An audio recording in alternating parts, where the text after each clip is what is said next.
শেখ হাসিনাকে ফাঁসি দেওয়া হলো। আসো, আস্তে আস্তে নিয়ে আসো, মরার আগে আবার পরে না মরে যায়, এই একটা যন্ত্রণা আছে। আপনারা দেখছেন যে আপনারা একটু সাইড দেন ভাই, আপনারা একটু ভিতরে যান, আস্তে আস্তে ভাই, এত জোরে তো বুড়ি মানুষ ভাই এভাবে করে নিয়ে যেতে হয় না, বয়স্ক মানুষ, আস্তে আস্তে নাও, মরার আগেই মেরে ফেলবো নাকি?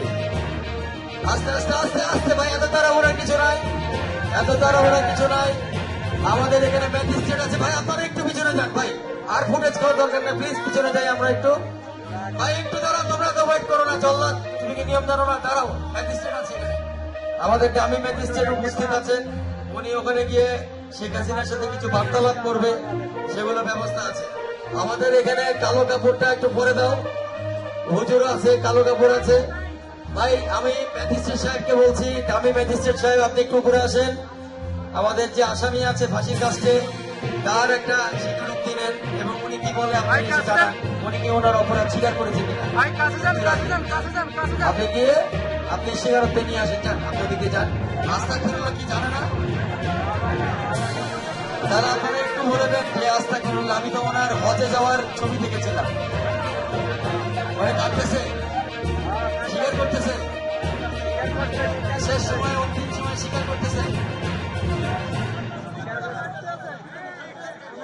ওনার কি কোনো শেষ ইচ্ছা আছে ম্যাজিস্ট্রেট সাহেব?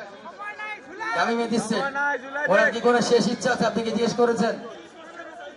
এই কি বলেন, ইলিশ মাছ খাইতে চাইবে কেন? না ইলিশ মাছ কেন খাইতে চাইবে ভাই? এটা একটা ঠিক না, না না না, এরকম হওয়ার কথা। কিছু রেডি আছে যেটা আল্লাহ নিজে দিবে।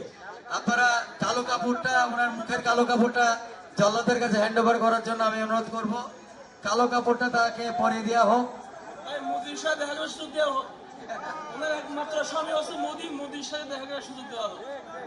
এই মুহূর্তে আসলে সেই উপায় নাই, কারণ একদম ফাঁসির মানে কাছে আছে, দড়ি খুব কাছে আছে। আমরা দেখতে পাচ্ছি কালো কাপড় দিয়ে তার মুখ ঢেকে দেওয়া হচ্ছে। আমার নিজেরও খুব খারাপ লাগছে ব্যাপারটা আসলে। আস্তে আস্তে, তোমাদের এত তাড়াহুড়া কেন ভাই বুঝলাম না। কাপড়টা বাঁধো, কালো কাপড়টা বাঁধো। উনি কলমা পড়েছে, আলহামদুলিল্লাহ। আল্লাহ আমাদের যা শাস্তি দিচ্ছি, আল্লাহ ওনাকে ক্ষমা করে দিক। জমটুপি পরানো হচ্ছে, আপনারা দেখছেন। খুবই আপনাদের যারা আওয়ামী লীগের লোকজন আছে, হয়তো খুব হৃদয় বিদারক লাগছে আপনাদের কাছে। এইভাবেই কিন্তু ফাঁসি দেওয়া হবে।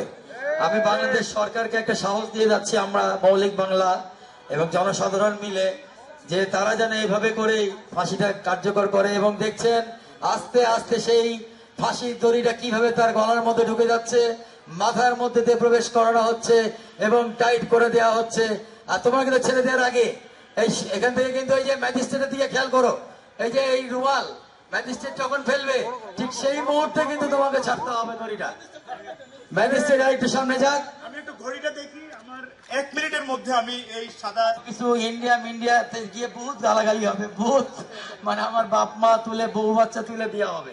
কোনো সমস্যা নাই, তোমাদের ভুল ভাঙবে, তোমাদের নেত্রী আর কোনোদিন ফিরবে না, নেত্রী ক্ষমতাতেও ফিরবে না, কিছুতেই ফিরবে না।